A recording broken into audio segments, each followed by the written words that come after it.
таттан мындай улап алгандар канча. Ош шаарынын айрым көчөлөрүндө аталыштар жок. Бул тууралуу шаардык кеңештин жыйынында да маселе көтөрүлүп, бир канча көйгөйлөр айтылып, аны чечүү жолдору да сунушталды. Шаардык кеңештин сессиясына чыга турган ар бир маселе туруктуу депутаттык комиссиянын отурумунда каралып, ошол жерде талкуулар кеңири жүргүзүлөт.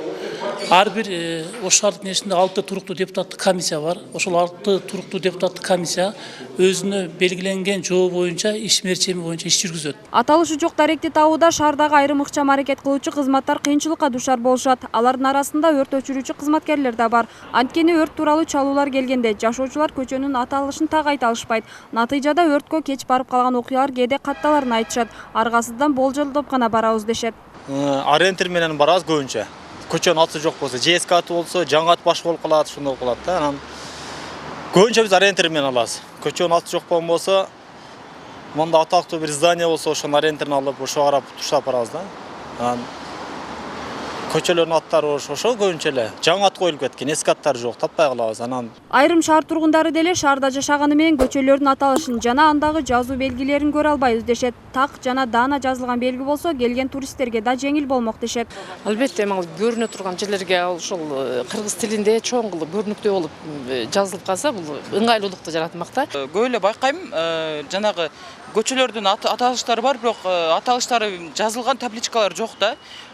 Башка мисалы чет мамлекеттен келген туристтерге же болбосо башка региондордон келген конокторго, айылдан келген студенттерге аябай эле кыйын. Себеби дегенде мисалы бир жерге барыш керек болсо, дарек айтылса, ошол жерге дарек айтылат, бирок даректи ошол табличка аркылуу табыш аябай эле татаал да. Көп узабай жыйында аты жок эки көчөгө ысымдар ыйгарылганы белгилүү болду. Бири Ош шаарынын Төлөйкөн айылындагы Жолом Мамытов атындагы мектептин түштүк тарабындагы 350 метр узундуктагы аты жок көчөгө Улуу Ата мекендик согуштун катышуучусу Амиркулов Макамбай аттуу ысым ыйгарылды. Ал эми дагы бир согуштун катышуучусу Кабылов Абийдин ысымы Ош шаарынын Төлөйкөн айылындагы Ошмунун кампусунун батыш тарабында жайгашкан жаңы конуштагы 1200 метр узундуктагы аты жок көчөгө ыйгарылды.